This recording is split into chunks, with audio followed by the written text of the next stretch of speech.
Il est sympa mon générique, hein, tu trouves pas? Vas-y, tu peux parler là. Ah bon? Ouais. Ah oui, tiens. Ouais. Elle est Je bien. m'entends. Qu'est-ce que t'en penses de la musique? Je sais pas, ça va. Ça va? Ça te plaît ou pas? Ouais. Ouais, bon tant mieux, hein, parce que si ça te plaisait pas, tu sors. Hein. Et on la garde en fond comme ça. Allez, je vous le disais, je vous présente Eflamme. Bonjour Eflamme. Enchantée. Tu as quel âge Eflamme? 11 ans et demi. 11 ans et demi, c'est ta première hein, derrière un micro. Ouais. T'as jamais fait ça avant? Non, jamais. Jamais. Bon, ça va, t'es pas trop effrayé, tout ça? Tu restes zen? J'en tremble. Attends. Bon, ça va. C'est bien, si tu prends ça avec humour. Aujourd'hui, tu viens nous présenter un manga. Parce que tu as lu un manga, même tu en as lu plusieurs de ce manga. Comment il s'appelle?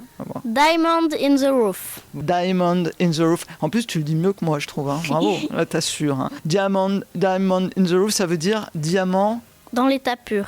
Ouais, dans l'état pur. Ou à l'état brut. Ouais, c'est dans l'état pur. Ouais, c'est pas mal aussi. Ouais, je trouve que... Je sais pas trop comment on le traduit, vraiment. Ouais. On demandera à un prof d'anglais à l'occasion, si on en croise un. Alors, j'en parle un petit peu rapidement, et puis après, on aborde ensemble l'histoire. C'est une série en 9 épisodes, donc c'est une série terminée. Hein, quand je dis 9 épisodes, c'est qu'il y a 9 petits livres, 9 petits mangas, d'accord? Ça a commencé en 2022, et c'est terminé en mars 2024, donc c'est une série qui date un peu, mais qui reste quand même d'actualité, hein, parce qu'elle est quand même pas mal. L'éditeur, c'est Kana, donc les éditions Kana, qui font toutes sortes de mangas. Ils font des shonen comme celui-ci, mais ils font aussi des mangas pour adultes, des seinen, je sais pas comment on dit, mais c'est pas grave. Donc c'est un manga. Alors, Eflamme, je te laisse nous expliquer un peu le contexte, de quoi parle ce manga. Bah, du coup, c'est l'histoire d'un jeune enfant, un ado d'une quinzaine d'années qui vit dans un village souterrain. Et donc, ça se passe dans un monde tournant, en fait, vraiment autour des minéraux. Genre, il y a des machines qui utilisent des minéraux pour fonctionner, des choses comme ça. Et du coup, c'est l'histoire de Kai. Et il s'est fait pétrifier une jambe. Et sa famille aussi s'est fait pétrifier. Ça veut dire quoi, pétrifier? Alors explique-nous, qu'est-ce que tu entends par s'est fait pétrifier? En gros, ils sont devenus en pierre. Ah ouais. Ses parents, toute la famille, tout ça? Donc il y avait son père, sa mère et sa petite sœur. Et lui, il a eu juste sa jambe pétrifiée. Et du coup, c'est un minéralogiste qui l'a pétrifié. Donc dans le monde, en fait, c'est un minéralogiste. C'est des humains qui arrivent à transmettre leur énergie dans une pierre pour faire ressortir un pouvoir. Par exemple, le rubis, c'est rouge comme le feu et du coup, tu vas avoir un pouvoir pour lancer des flammes ou ce genre de choses, en fonction de la pierre, en fait. Et du coup, c'est l'histoire de ce jeune homme, Kai, qui va rencontrer un minéralogiste qui va devenir son maître et lui apprendre à devenir minéralogiste pour... En fait, il veut se venger du minéralogiste qui a pétrifié sa famille. Et du coup, il veut apprendre à pouvoir se défendre pour pouvoir l'attaquer et tout ça. Mais alors, attends, parce que là, les minéralogistes, qu'est-ce que c'est en fait, ces personnages? C'est quoi? C'est des professeurs? C'est des tailleurs de pierre? Parce que tu dis qu'ils travaillent avec les pierres, ils ont un pouvoir, quelque chose? En fait, c'est des genres de combattants, en fait, qui vont réussir... il y a différents pouvoirs, mais qui vont réussir... C'est des magiciens, donc? En fait, ils arrivent à transmettre leur énergie dans les pierres pour les transformer en pouvoir. Ok, donc ils ont une énergie à l'intérieur et ça se transforme en pouvoir et ça se transforme les pierres en rubis. Non. Vas-y, tu aimes bien te perdre. En gros, un minéralogiste va avec une pierre. Ouais. Par exemple, imaginons s'il utilise un rubis. Le rubis a le pouvoir du feu. Donc, parce qu'il est rouge comme le feu. Et du coup, en transmettant son énergie dans un rubis, ça va lui permettre d'utiliser un pouvoir de feu. D'accord. Donc, il faut qu'il ait des pierres avec lui. Oui. Ah, les minéralogistes, ils se baladent avec des pierres un peu partout comme ça, quoi. Ouais. Sauf que du coup, en fait, chaque minéralogiste a à peu près une pierre avec laquelle il a une affinité. C'est-à-dire, en fait, chaque minéralogiste a une pierre qu'il peut utiliser et du coup, il rentre en résonance avec la pierre pour utiliser son pouvoir. Mais toutes les pierres ne peuvent pas être utilisées par tous les minéralogistes. D'accord, donc le minéralogiste, il a sa pierre préférée, quoi, on peut dire. C'est ça, un peu. Voilà, la pierre avec laquelle il aime travailler, avec laquelle il a une certaine affinité. Ouais, d'accord, ok. Mais alors, pour revenir au petit garçon qui veut se venger, tu me dis, sa jambe a été pétrifiée, c'est ça? Elle a été pétrifiée de quelle manière? Du coup, c'est le minéralogiste qui a utilisé son pouvoir. Je crois que c'est une pierre qui s'appelle l'antimoine. Je pense pas que ça existe. Mais du coup, en gros, il l'a pris, il l'a soulevé et sa jambe s'est pétrifiée. Et elle s'est pétrifiée en quoi? C'est ça qui est important, il me semble, dans l'histoire, non? Oui, entre autres. Parce qu'en fait, donc c'est de la pierre, sauf qu'il y a une pierre précieuse dessus. C'est un diamant rouge qui est estimé à peu près 1 milliard. Ça fait qu'en fait, tout le monde va vouloir s'accaparer sa jambe alors que c'est une partie de lui, quoi.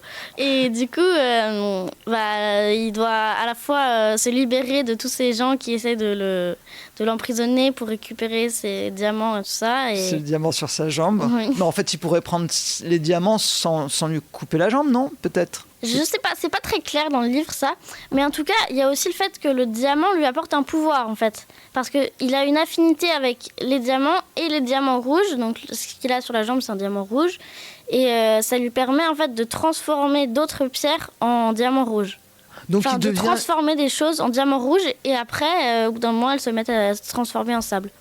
Donc il devient minéralogiste? Oui, c'est ça. Ah, okay. Et du coup, au fur et à mesure du livre, on le voit s'améliorer, il devient de plus en plus puissant et tout ça. Mais il devient de plus en plus puissant parce qu'il est aidé aussi, non? Oui, par son maître, donc, qui s'appelle Akeboshi. D'accord. Et qui est un minéralogiste lui-même. Et il rencontre des amis, des gens qui l'aident et avec qui il s'entend bien, quoi. Alors, ok. Et qu'est-ce qui t'a plu? Alors, toi, est-ce que tu as lu tous les épisodes? Oui. Tous de 1 à 9? Oui. Sans exception? Non. Ok. Ça t'a plu? Beaucoup, beaucoup. Vraiment? Mais qu'est-ce qui t'a plu dans cette histoire? C'est le petit garçon? Les minéraux? C'est quoi? J'ai trouvé l'idée avec les minéraux super. J'ai beaucoup aimé l'univers.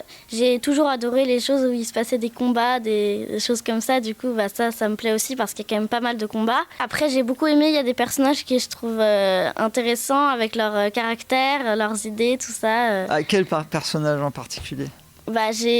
Forcément, j'ai aimé le personnage principal. Et qui est touchant quand même, à toujours vouloir faire au mieux et tout ça, qui a peur de pas être assez bien, tout ça. Ouais, parce qu'il est plein de maladresse aussi, hein. Il est tout mignon, hein. Moi je les ai lus aussi, hein, effectivement. Puis d'ailleurs il y a une scène au début où il se trompe, il s'en prend à son maître. Oui, avant de devenir l'élève de son maître, il le prend pour celui qui a pétrifié sa famille, il le fait tomber dans un énorme trou. Et une anecdote, son maître, qui est censé être qui est minéralogiste, et du coup il doit pouvoir aller dans des mines et tout ça, sauf qu'il a peur des endroits restreints. Il est un peu claustrophobe avec le noir et quand c'est petit. Alors du coup, quand il se retrouve dans le trou, il est... il s'évanouit. D'accord, ok. Un maître qui s'évanouit, c'est quand même compliqué. D'accord. Et donc, t'aimes bien le personnage de Kai? C'est vrai qu'il est mignon, il a beaucoup de caractère aussi, il est sympathique. Quel autre personnage tu aimes bien aussi? Après, j'ai trouvé tous les personnages intéressants, ils ont chacun leur caractère.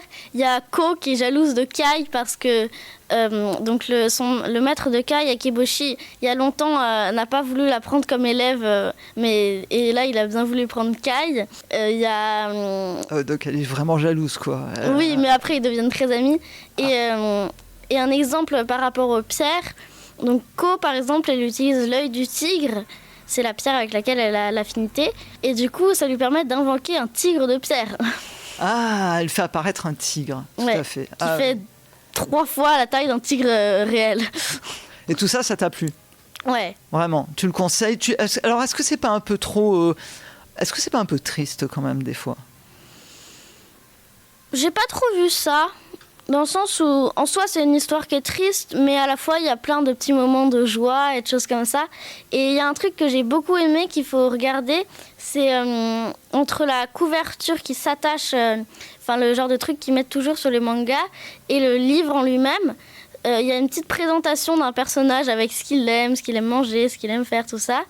Et il y a des petites histoires intercalaires. genre il y a le chapitre 10,5. D'accord. Et du coup, c'est un truc où ils font des gyoza et tout ça, et c'est drôle. D'accord, ça t'a bien aimé. Oui, c'est drôle. D'accord, ok. Donc tu le conseilles? Ouais. C'est aventureux. Oui. Est-ce que ça Alors, on va peut-être pas raconter la fin, tu as lu les 9 épisodes. Est-ce que ça finit bien? Oui, alors, oui, ça finit bien. Franchement, ça finit bien. Ouais. Et au milieu, tout ça, les 9 séries, les 9 épisodes, il n'y a aucun moment où tu as été lassé? Non, vraiment pas. Après, je pense, j'aurais bien aimé qu'il fasse plus d'épisodes, mais je pense s'il y en avait trop, au bout d'un moment, ça pourrait être un peu lassant, peut-être. Je sais pas trop. Qu'est-ce que tu penses de l'apprentissage de Kai? Bah, qui se débrouille bien.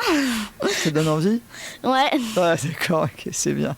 Eh ben, écoute, merci beaucoup. On le conseille pour ces fêtes? Ouais. À tout le monde? Ouais. À tous les enfants à partir de 11 ans et demi, c'est ça? T'as 11 ans et demi? J'ai 11 ans et demi, mais ça se lit, je pense, même 9 ans, ça se lit facile. Oh, mais il y a des scènes quand même de bagarre, hein. À un moment donné, il n'y a pas de scène très... Il y a une scène moi qui m'a un peu marqué, c'est quand il se retrouve dans l'endroit où il doit transformer toutes les pierres en rubis. Tu te souviens de ça, en diamant? Tu te souviens pas de cette scène à un moment donné? Au tout début? Non, c'est pas au tout début, c'est vers le milieu justement. À un moment donné, il a comme un passage à réaliser pour devenir vraiment un grand, lui-même un grand minéralogiste comme son maître, hein. Et il se retrouve dans un endroit un petit peu irréel, parce que c'est fantastique quand même, oui, hein. Oui. On est dans un monde fantastique, un peu imaginaire. Il y a des monstres de pierre, des choses comme ça. Voilà, il faut le dire, il y a des dragons, tout ça qui se transforment, enfin il y a tout ce genre de choses. Et à un moment donné, ça m'avait marqué, parce que justement, il lui dit qu'il doit transformer les pierres en diamants, je ne sais plus exactement, et en fait, il lui explique que même la plus petite pierre... Oui. Ah. Attends, il est avec un genre de dragon. Voilà. Et il doit choisir une pierre, celle qui est la plus précieuse. C'est ça, voilà, c'est ça. Et finalement, il les choisit toutes, il les polie toutes et il les choisit toutes parce qu'elles ont de l'importance pour lui, parce qu'il s'est en occupé ou un truc comme ça. Voilà, et ça, j'ai trouvé cette scène très très belle, parce qu'il dit que effectivement, toutes les pierres dont ils sont occupés, il ne peut pas en laisser une de côté parce qu'elles sont toutes aussi importantes pour lui. Et ça, je trouve que c'est un beau aussi message. Le fait qu'il a tendance à s'être mis de côté et du coup, il ne veut pas qu'il y en ait des qui se soient mis de côté ou des choses comme ça. C'est vrai. Donc c'est un beau message aussi. Ouais. Ouais, tout à fait. Eh ben, merci beaucoup, Eflamme. Je trouve que pour une première fois, tu t'es vachement bien débrouillée. Bravo. Merci. Tu vas revenir alors? Ouais. Ah, j'espère. Le prochain, on dit pas, mais il est déjà dans ta poche. Hein. Tu vas commencer. T'as commencé déjà à le lire, le prochain. Oui. C'est pas. Les 2 premiers de. Oui. Ok. C'est super. Avant de se quitter, on va faire un petit rappel sur le titre du manga. Donc je te laisse le dire parce que je trouve ton anglais très bien. Diamond in the Rough. Diamond in the Rough aux éditions Kana. Merci beaucoup. Merci. On dit à la semaine prochaine peut-être? Ouais, à la semaine prochaine. Allez, au revoir.